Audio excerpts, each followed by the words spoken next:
వరుసగా కురుస్తున్న వర్షాలతో ఇల్లు కూలి నిరాశ్రులైన కుటుంబానికి భారతీ చారిటబుల్ ట్రస్ట్ ఆధ్వర్యంలో నిత్యావసర సరుకులను అందించి అండగా నిలిచారు. వరంగల్ నగరం రామన్నపేటలోని గోసిగొల్ల వాడలో నివసిస్తున్న గద్వాల సరోజన ఇల్లు ఆదివారం తెల్లవారుజామున కూలిపోయింది. సమాచారాన్ని తెలుసుకున్న భారతీ చారిటబుల్ ట్రస్ట్ మానవతా దృక్పథంతో నిత్యావసర సరుకులు, బియ్యం, పప్పు, నూనె, కారం మరియు ఇతర సామాగ్రి పంపిణీ చేశారు. ఈ సందర్భంగా managing trust doctor A Rajendra Prasad మాట్లాడారు. కార్యక్రమంలో ఆర్గనైజర్ శ్రావణ్, సామ్రాట్, మల్లమ్మ, ఎల్లమ్మ కుటుంబ సభ్యులు పాల్గొన్నారు.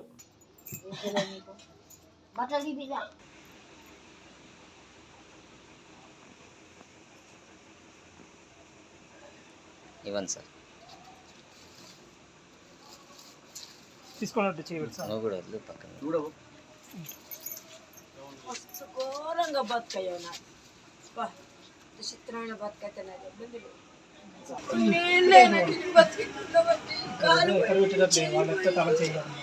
చిత్రమైన బతుకున్నది ఏం అయ్యా ఏం చేయాలి.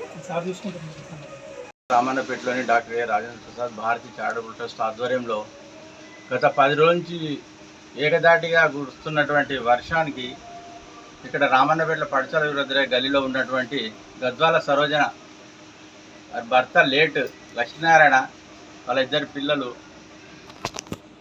వాళ్ళ పొద్దునట్టు ఇల్లు మొత్తం కూలి నిస్సహాయ స్థితిలో ఉండి తినడానికి కూడా ఆఖరికి బియ్యం ఇట్లా కూడా అన్ని మొత్తం ఇంటి కింద భాగం లోపల కూలిన భాగంలో ఉండడం సందర్భంగా మా ట్రస్టుచే మానవతా దృక్పథంతో తినడానికి గాను నిత్యావసర వస్తువులు పంపిణీ చేయడం అనేది. ఈ సందర్భంగా ప్రభుత్వం వారికి తెలియజేయండి ఏమనంటే, ఇటువంటి వారు ఎంతోమంది ఉన్నారు బయటికి రాకుండా, వారిని కూడా ఈ సందర్భంగా ప్రభుత్వం వారు ఆదుకొని వారిని కూడా ఒక చేదోడు వాదోడుగా ఉండి మా ప్రభుత్వం కూడా మాకు సాయం చేసిందనే రూపంగా ఉండాలని సందర్భంగా తెలియజేస్తూ ప్రభుత్వం వారికి విన్నవించుకుంటున్నాం.